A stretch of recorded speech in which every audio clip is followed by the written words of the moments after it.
नमस्कार दोस्तों। रात के 10 बज चुके हैं और मैं हूं आपका दोस्त। और मैं फिर से आज हाजिर हूं अनकही दास्तान की एक और बेहतरीन कहानी के साथ। और इस कहानी का नाम है आखिरी सीट। देखिए, हम सभी ने बस में सफ़र किया है कभी ना कभी, है ना। और क्या होता है कि बस की जो सीटें रहती हैं, अभी तो एक से एक लग्जरी बस चल गई है, लेकिन अभी भी कुछ जगह राज्य परिवहन की जो बसें रहती हैं उसमें कोई कोई बस जो पुरानी बस होती है उसकी सीटें वगैरह बस से ज़्यादा उसकी सीटें ही जो है वो आवाज़ करती हैं। ठीक है। तो ये कहानी भी जो है, ये आखिरी सीट, ये उसी तरह के एक सीट की कहानी है। और जिसमें एक लड़का है अद्वैत, वो हमेशा उसी में बैठकर सफ़र करता है। और उसी सीट पे एक लड़की से उसकी मुलाकात होती है, ईरा से, जो उसकी ज़िंदगी बदल देती है ना। मतलब आप कह सकते हैं कि दोनों की लाइफ जो है वो चेंज हो जाती है। तो चलिए इस सफ़र की शुरुआत हम लोग करते हैं, है ना। तो कहते हैं कि हर सफ़र हमें मंजिल तक नहीं पहुंचाता, हर सफ़र हमें मंजिल तक नहीं पहुंचाता। कुछ सफ़र जो है हमें किसी ऐसे इंसान से मिला देते हैं जो हमारी ज़िंदगी को बदल कर रख देता है। तो शहर से गांव जाने वाली एक बस है, और उस बस की जो है एक अजीब सी पहचान है, आखिरी सीट। अब वो बस में कितना भी भीड़ रहे, लेकिन आखिरी सीट पर जो है तो कोई भी बैठना नहीं चाहता है। अब उसका रीज़न आगे आपको पता चलेगा। तो क्या है कि कोई उस सीट पे बैठना पसंद नहीं करता है, और उसका रीज़न क्या है, कभी वो झटके मारती है, कभी उसका सीट के नीचे का स्क्रू भी जो है वो खुला हुआ है ना, जिसके कारण बस जब इधर उधर होती है तो सीट भी जो है वो इधर उधर होता है। प्लस आखिरी सीट के पास जो शीशा लगा है वो भी टूटा हुआ है, जिसके कारण सारा धूल मिट्टी जो है वो आखिरी सीट वाले को ही लगती है, जिसके कारण कोई उस पर बैठना नहीं चाहता है। लेकिन एक लड़का है अद्वैत, वो क्या है, हर शुक्रवार को वो अपने गांव जाता है और वो उसी सीट पर बैठता है। अब देखिए, इसके पीछे रीज़न ये है कि वो आखिरी सीट से ना पूरा बस दिखाई देता है, और आखिरी सीट से चूंकि उसका शीशा भी टूटा हुआ है तो आसमान जो है बिल्कुल साफ साफ दिखाई देता है, इसलिए अद्वैत जो है वो उसी में बैठना पसंद करता है। उसके हाथ में एक छोटा सा बैग रहता है, क्योंकि वो जब भी घर जाता है ना, तो कुछ ज़रूरी चीज़ें अपने परिवार के लिए वो लेता जाता है। तो एक शुक्रवार बस पूरी तरह भरी रहती है ना, और सिर्फ आखिरी सीट, जैसा कि मैंने बताया कि आखिरी सीट जो है वो हमेशा खाली रहती थी। अब क्या है, तभी एक दौड़ती हुई एक लड़की जिसका नाम ईरा रहता है, वो बस में चढ़ती है। अब मैंने बताया था कि बस की सारी सीट जो है वो भरी रहती थी, आखिरी सीट ही खाली रहती थी। अद्वैत जो है आखिरी सीट पे बैठा हुआ था। कंडक्टर जो है वो इशारा करता है कि आखिरी सीट ही है जो खाली है, और कहता है कि बहन जी यही सीट बची है, मात्र आखिरी वाली सीट। ईरा जो है देखती है पहले सीट को और उसकी दुर्दशा, और मन मारकर वो उस सीट पे जाके बैठ जाती है। बस चलती है, और जैसे ही पहला गड्ढा आता है ना, सीट जो है वो एक तरफ से ऐसे उड़ जाता है और ईरा गिरने वाली ही रहती है। अद्वैत तुरंत सीट को पकड़कर दूसरी तरफ से उसको दबा देता है और ईरा बच जाती है गिरने से, है ना। अद्वैत कहता है कि सावधानी से बैठिए इस सीट पे, है ना। ईरा हंसती है और कहती है कि अब समझ में आया कि ये सीट खाली क्यों है। ठीक है। अद्वैत भी जो है वो हंसने लगता है और कहता है कि मैं 5 साल से इसी सीट पर बैठकर जा रहा हूँ, लेकिन मुझे कभी कोई परेशानी नहीं हुई। ईरा कहती है कि क्यों 5 साल से आप क्यों जा रहे हैं ये सड़ी हुई सीट पर बैठ के। कहता है कि आसमान का नज़ारा जो है इस सीट से बहुत अच्छा दिखाई पड़ता है। ईरा पहली बार जब अद्वैत ऐसा कहता है तो वो पहली बार खिड़की के बाहर देखती है, और वाकई में उसको जो है डूबता हुआ सूरज दिखाई देता है, जो काफ़ी सुंदर नज़ारा रहता है। अच्छा, अब देखिए क्या होता है, एक चीज़ कि जब सूरज डूबता है ना, तो पंछी भी जो है वो क्या है कि अपने अपने आशियाने की तरफ लौटते हैं। तो ये सारे पंछी जो उड़ते हुए डूबते हुए सूरज के समय दिखाई देते हैं, वो भी एक अद्भुत नज़ारा होता है। वो धीमे से कहती है कि सच में आखिरी सीट जो है वो भले टूटी फूटी हो, लेकिन ये सीट इतनी भी बुरी नहीं है कि इस पे लोग ना बैठ पाएँ। तो यहाँ पे एक शायरी है कि लोग जिस जगह से बचकर निकल जाते हैं, लोग जिस जगह से बचकर निकल जाते हैं, कभी कभी वही ज़िंदगी की सबसे खूबसूरत मुलाकात का इंतज़ार कर रही होती है वो जगह। तो बस स्टॉप पे गाड़ी रुकती है और दोनों उतर जाते हैं। दोनों अपने अपने रास्ते चले जाते हैं और बस एक स्माइल, क्योंकि दोनों उस टूटी फूटी हुई सीट पे बैठ कर आए थे, है ना। अब क्या है कि देखिए, उनको ये पता नहीं था कि ज़िंदगी अब दोनों को कहाँ ले जाने वाली है और किस तरह की जो है मिस्ट्री आगे आने वाली है ना। तो अगले शुक्रवार जो है उसी आखिरी सीट पर बैठने के लिए, क्योंकि वो अद्वैत का फेवरेट सीट था, है ना, तो वो तैयार रहता है। दोनों समय से पहले ही बस स्टैंड पहुंच जाते हैं। मतलब ऐसा नहीं है कि दोनों एक ही साथ पहुंचते हैं। वो चूँकि ईरा को भी आखिरी सीट पे बैठना नहीं था, उसको आगे वाली सीट पे बैठना था, वो पहले पहुंचती है और अद्वैत जो है वो नॉर्मली पहले पहुंचता है। अब देखिए, कहते हैं कि कुछ लोग हमारी ज़िंदगी में अचानक आते हैं, कुछ लोग हमारी ज़िंदगी में अचानक आते हैं और फिर हम खुद से झूठ बोलने लगते हैं कि नहीं, मैं इंतज़ार नहीं कर रहा। कभी कभी ऐसा होता है लाइफ में कि कुछ लोग जिनको आप मानते हैं, है ना, और वो उनके चलते अगर पहले आप वहाँ पहुँच जाते हैं तो ये मजबूरी हो जाती है कहना कि नहीं, मैं आपका इंतज़ार नहीं कर रहा था, मैं तो ऐसे ही कैजुअली पहले पहुँच गया, है ना। जबकि सच क्या होता है, कुछ और होता है। तो अगला शुक्रवार बस छूटने में अभी 20 मिनट बाकी थे, लेकिन अद्वैत पहले से बस स्टैंड पर मौजूद था। वह खुद भी नहीं समझ पा रहा था कि आज वह इतना जल्दी क्यों आ गया, उसको पता ही नहीं था। बस काम जल्दी, एक तरह से कह सकते हैं, अद्वैत कहता है कि काम जल्दी ख़त्म हो गया, इसलिए पहले पहुंच गया। लेकिन दिल जानता है कि वजह कोई और थी। दिल भी जानता है और हम लोग भी जानते हैं कि वजह ईरा थी, है ना। दूसरी तरफ ईरा भी घर से आधा घंटा पहले निकली थी। माँ ने पूछा, इतनी जल्दी? ईरा मुस्कुरा दी, कहती है बस छूट ना जाए इसलिए मैं निकल रही हूँ पहले। लेकिन उसको भी जो है वो पता नहीं था कि वह बस नहीं किसी और को मिस कर रही है। अभी तक उसको एहसास नहीं हुआ था कि वो इतनी जल्दी क्यों जा रही है।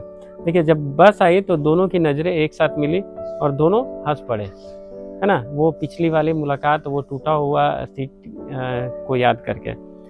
अब दोनों जो है एक दूसरे का राज पकड़ चुके थे और आज भी आखिरी सीट, ईरा ने पूछा कि आज भी आखिरी सीट में बैठना है।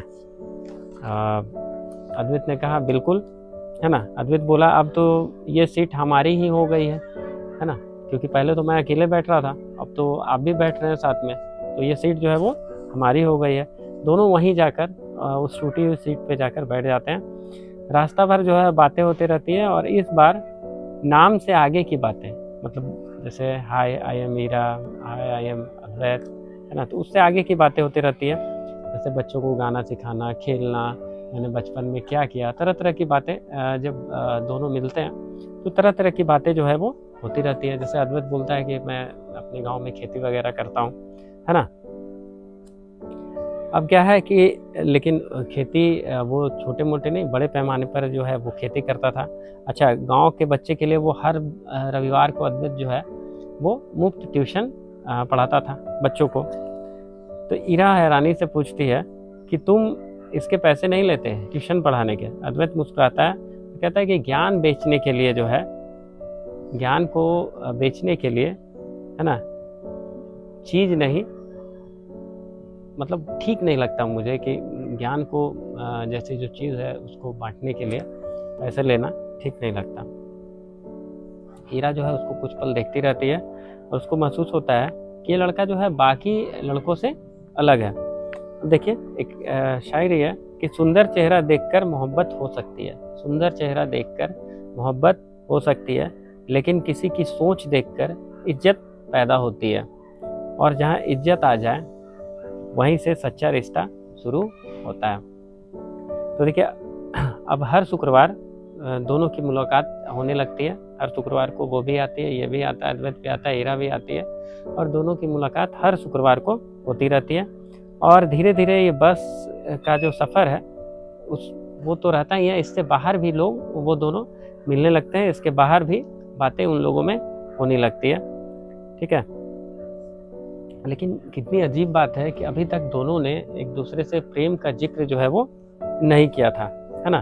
तो दोनों बस एक दूसरे के साथ सहज महसूस करते थे, मतलब दोस्ती थी दोनों में, है ना। प्यार था लेकिन उन लोगों को पता ही नहीं था कि प्यार है, या पता था लेकिन वो एक दूसरे को कहना नहीं चाहते थे, है ना। तो एक दिन बस जो है वो रास्ते में ख़राब हो गई, ठीक है। तो आसपास दूर दूर तक कुछ भी नहीं था, कुछ भी नहीं था। यात्री सब परेशान होने लगे, लेकिन ईरा और अद्वैत सड़क किनारे एक पेड़ की छांव में बैठ गए और पहली बार खामोशी उनके बीच आई। क्योंकि वो सीट पे बैठे थे तो अगल बगल बहुत सारे लोग रहते थे, उतने लोगों में बात करना जो है वो काफ़ी दिक्कत होता है। तो पहली बार दोनों पेड़ की छांव में बैठे थे और तन्हाई थे। तो अद्वैत बोला कि तुम्हें ईरा, तुम्हें किसी बात का डर लगता है ना। नहीं सॉरी, ईरा ने पूछा कि अद्वैत तुम्हें किसी बात का डर लगता है। तो अद्वैत मुस्कुराकर कहता है कि हाँ। तो ईरा कहती है किस बात का। अद्वैत कहता है किसी अपने को खो देने का। ईरा चुप हो जाती है और नज़र वो झुका लेती है, जैसे यह सवाल उसके दिल में कहीं मतलब उतर गया है कि क्या है। तो फिर वो धीरे से कहती है, ईरा भी कहती है कि मुझे भी जो है वो किसी को खोने का डर लगता है। अब है, दिल तब नहीं जुड़ते जब लोग एक जैसे हों। दिल तब नहीं जुड़ते जब लोग एक जैसे हों, दिल तब जुड़ते हैं जब उनके डर एक जैसे हों। ठीक है, कि मुझे भी खोने का डर है, तुम्हें भी खोने का डर है ना। तो दोनों को जब खोने का डर हो, खास करके एक दूसरे के सामने बैठ के एक दूसरे को खोने का डर हो, तब क्या होता है, दिल जो है वो जुड़ जाता है। उस दिन के बाद से दोनों का रिश्ता जो है वो और गहरा हो जाता है और उनको नहीं पता होता है कि अगले शुक्रवार बस की आखिरी सीट पर एक तीसरा यात्री बैठने वाला है और उसकी एक बात अद्वैत और ईरा की पूरी जो है वो कहानी बदल देगी। चलिए दोस्तों, अब आगे बढ़ते हैं। तो देखिए, कभी कभी ज़िंदगी का सबसे बड़ा मोड़ किसी हादसे से नहीं, किसी अनजान मुसाफिर से आता है। तो अगला शुक्रवार अद्वैत हमेशा की तरह बस पे चढ़ता है और वो देखता है कि आखिरी सीट पर ईरा पहले से जो है वो बैठी हुई है। दोनों, वो भी वहाँ जाके बैठता है, दोनों मुस्कुराते हैं। लेकिन इस बार उनकी सीट पर एक बुजुर्ग व्यक्ति भी बैठे हुए थे। जगह नहीं मिल रही थी तो बुजुर्ग थे, वहाँ जाके बैठ गए थे, है ना। काफ़ी बुजुर्ग थे, सफ़ेद बाल, कुर्ता पहने हुए थे, उनके हाथ में एक पुराना रेडियो भी था, है ना। तो अद्वैत कहता है कि बाबा आइए, आराम से बैठ जाइए। बुजुर्ग मुस्कुराते कहते हैं थैंक यू, धन्यवाद बेटा। तो पूरे रास्ते बाबा दोनों को अपनी बात सुनाते हैं। क्योंकि देखिए, इंसान जो है तजुर्बेकार अगर आपके सामने बैठा हो तो उसका ज़िंदगी का जो तजुर्बा है वो शेयर करता है आपसे। ऐसे लोग मिलते हैं, आपके साथ भी हुआ होगा ऐसा, है ना। अब क्या है कि कभी इस तरह की बातें अद्वैत और ईरा नहीं सुने थे, तो वो उनकी बातें सुनने लगते हैं और खिड़की से बाहर भी वो देखते हैं, बाहर जो खूबसूरत नज़ारा है। 1 घंटे बाद जो है अचानक होता क्या है कि वो बाबा पूछते हैं कि तुम दोनों पति पत्नी हो क्या। तो ईरा और अद्वैत एक साथ हंस पड़ते हैं, क्योंकि अभी तक जो है उन्होंने एक दूसरे पे का इजहार भी नहीं किया था। कहते हैं कि नहीं बाबा, हमें तो बस सफ़र के दोस्त कहिए, है ना। बाबा गहरी सांस लेते हैं और कहते हैं कि ये गलती जो है वो मत करना, ये गलती मत करना। दोनों चौंक जाते हैं। इस पर एक शायरी है कि जो बातें वक्त पर कह दी जाएं, जो बातें वक्त पर कह दी जाएं वो रिश्ते बना देती है, और जो दिल में ही रह जाए वो उम्र भर अफसोस बन जाती है। अद्वैत पूछता है कि आप ऐसा क्यों कह रहे हैं। तो बाबा खिड़की से बाहर देखते हुए कहते हैं कि 50 साल पहले मैं भी हर शुक्रवार को इसी बस की आखिरी सीट पर बैठता था और मेरे साथ जो है एक लड़की सफ़र करती थी और वो भी मेरे साथ मिलती थी, घंटों हमारी बातें होती थी, है ना। और लेकिन समस्या क्या था कि कभी किसी ने अपनी दिल की बात नहीं कही, ना उस लड़की ने दिल की बात कही, ना मैंने कही। तो ईरा की आंखें जो है बाबा पर टिकी रहती हैं और अद्वैत की भी। दोनों एक साथ पूछते हैं फिर बाबा इमोशनल हो जाते हैं और कहते हैं कि एक शुक्रवार वो नहीं आई, पता चला उसकी शादी हो गई थी और मैं सिर्फ आखिरी सीट का मुसाफिर बनकर रह गया। तो मैं नहीं चाहता हूँ कि तुम लोग आखिरी सीट का मुसाफिर बनकर रहो। तो बस में जो है सन्नाटा छा जाता है और अद्वैत अनजाने में ईरा की तरफ देखता है और ईरा भी जो है नज़रें उठाकर अद्वैत को देखती है और दोनों एक दूसरे को देखते हैं। और एक ही सवाल है क्या हम भी वही गलती करने जा रहे हैं जो बाबा और उनकी जो है गर्लफ्रेंड ने की थी। बस जो है आखिरी स्टॉप पे पहुंचती है और बाबा उतर जाते हैं और उतरते उतरते मुस्कुराकर कहते हैं कि बेटा, मोहब्बत में सबसे बड़ा दुख ना सुनना नहीं होता, सबसे बड़ा दुख होता है कभी पूछ ही ना पाना कि क्या तुम मुझसे प्यार करती हो या क्या तुम मुझसे प्यार करते हो। इतना कहकर वो उतर जाते हैं। उस शाम मीरा घर पहुंचती है और घर का दरवाज़ा पहले से ही खुला है। अब देखिए कहानी में एक नया मोड़ आने वाला है। घर का दरवाज़ा पहले से ही खुला है और उसके माता पिता बैठे हुए हैं, है ना, और साथ में एक अनजान परिवार भी बैठा हुआ है। और माँ मुस्कुराकर कहती है, ये ईरा, ये लोग तुम्हें देखने आए हैं और तुम्हारी शादी जो है इन लोगों से सेट हो रही है।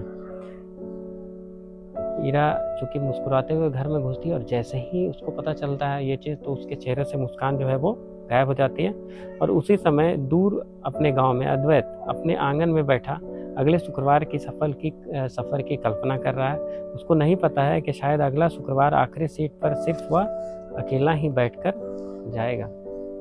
ठीक है, तो एक शायरी है कि कुछ सफ़र मंजिल तक नहीं पहुंचते, कुछ सफ़र मंजिल तक नहीं पहुंचते क्योंकि लोग रास्ते में नहीं बिछड़ते बल्कि अपनी खामोशी में खो जाते हैं, है ना।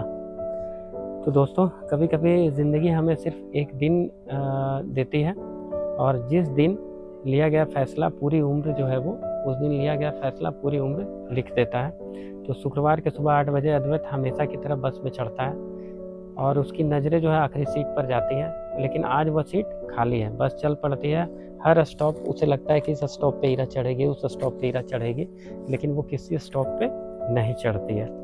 तो इस पर एक शायरी है कि इंतज़ार तब सबसे ज़्यादा चुभता है, इंतज़ार तब सबसे ज़्यादा चुभता है जब उम्मीद अब भी जिंदा हो। दिल कहता रहे वो आएगी और वक्त हर मिनट कहे शायद नहीं। अगले शुक्रवार भी ईरा नहीं आती है। इसी तरह अगले शुक्रवार और शुक्रवार जो है वो बीतता जाता है। ठीक है, लेकिन ईरा नहीं आती है। एक दिन क्या है, कंडक्टर हंसकर पूछता है, भाई आगे बहुत सीट खाली है ना, आगे आके क्यों नहीं बैठ जाते।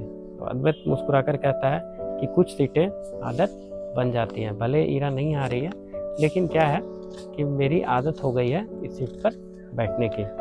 3 महीने बीत जाते हैं और एक दिन गांव के स्कूल में वो बच्चों को संडे को पढ़ा रहा होता है। तभी बाहर एक कार आके रुकती है और उसमें से ईरा उतरती है। अद्वैत जो है उसको देखता ही रह जाता है। अद्वैत कहता है, तुम?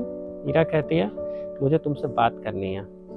दोनों स्कूल के पुराने बरगद के स्कूल में होता है पेड़, बड़े बड़े पेड़, तो बरगद का एक पेड़ था, वहाँ दोनों बैठ जाते हैं और दोनों चुप हो जाते हैं। कुछ देर चुप होते हैं और ईरा फिर कहती है कि जिस दिन तुम बस में मेरा इंतज़ार कर रहे थे, उसी दिन घर वाले ने मेरी शादी तय कर दी थी। अद्वैत डर जाता है और धीरे से पूछता है, फिर? ईरा कहती है, मैंने मना कर दिया शादी के लिए। अद्वैत मुस्कुराता है, पूछता है क्यों? तो ईरा मुस्कुराती है और कहती है कि पहली बार बिना किसी झिझक के मुझे लगा कि मैं जो है तुम्हारे साथ ही ज़्यादा खुश रह सकती हूँ। कहती है कि क्योंकि मुझे किसी और का नहीं, आखिरी सीट वाले मुसाफिर का साथ चाहिए था जो तुम कभी भी बोल नहीं पाए। अद्वैत एकदम इमोशनल हो जाता है और धीरे से कहता है, मैं भी हर शुक्रवार तुम्हारा इंतज़ार करता था। ईरा हंसते हंसते रोने लगती है। तो फिर इतने महीने कुछ कहा क्यों नहीं? ईरा कहती है। अद्वैत मुस्कुराता है और कहता है, डरता था, लड़के डरते हैं, है ना। ईरा अपनी बात पूरी करती है ना, कि कहीं मैं मना नहीं कर दूं इसलिए डरते थे। अद्वैत कहता है, हाँ ऐसा ही है। फिर दोनों जो है वो हंसने लगते हैं। इसमें एक शायरी है बहुत सुंदर सी, मोहब्बत का सबसे खूबसूरत लम्हा इजहार नहीं होता, वो पल होता है जब सामने वाला कहे मैं भी यही महसूस करता था। कुछ महीनों के बाद दोनों की शादी जो है वो तय हो गई और शादी के दिन जब विदाई का समय आया तो ईरा ने धीरे से कहा, एक जगह चलोगे? अद्वैत जो है मुस्कुराया, बोला कहाँ? तो दोनों जो है बस स्टैंड पूछे और पुरानी बस अब भी वहीं पे खड़ी थी। कंडक्टर जो है उनको पहचान लेता है और मुस्कुराकर कहता है, आज भी आखिरी सीट, है ना। तो दोनों हंस पड़ते हैं और कहते हैं कि हाँ, आखिरी बार इस आखिरी सीट पर। वो दोनों आखिरी सीट पर जाके बैठ जाते हैं और बस कुछ मिनट में चलने वाली थी। अद्वैत ने खिड़की से बाहर देखा और धीरे से कहा, अगर उस दिन तुम इस सीट पर नहीं बैठती। तो ईरा ने उसका हाथ जो है वो थाम लिया, तो शायद मैं कभी तुम्हारी ज़िंदगी में नहीं बैठ पाता। ठीक है, ऐसा अद्वैत कहने वाला था, वो उसकी लाइन ईरा कह देती है। दोनों मुस्कुराते हैं, बस चल पड़ती है और आखिरी सीट पर बैठे दो मुसाफिर हमेशा के लिए एक ही सफ़र के साथी अब बन चुके हैं। तो देखिए, ये अंतिम शायरी है कि मंजिल से ज़्यादा यादगार कई बार सफ़र हो जाता है। मंजिल से ज़्यादा यादगार कई बार सफ़र हो जाता है, और कुछ सीटें सिर्फ बैठने की जगह नहीं होती, वो दो दिलों की तकदीर लिख देती हैं। तो यही थी दोस्तों आज की आखिरी दास्तान। तो अगर ये स्टोरी, ये कहानी आपके दिल को छू गई है तो हमारे चैनल को सब्सक्राइब करें, वीडियो को लाइक करें और शेयर करना ना भूलें। और कल फिर ठीक इसी समय 10 बजे एक नई कहानी के साथ आखिरी दास्तान में मैं आपके सामने हाजिर होऊंगा। तब तक के लिए अपना खूब ख्याल रखिए, खूब प्यार करते रहिए अपनों का, और हमारे चैनल को देखते रहिए, इसी तरह प्यार देते रहिए। तब तक के लिए धन्यवाद, शुभ रात्रि, थैंक यू।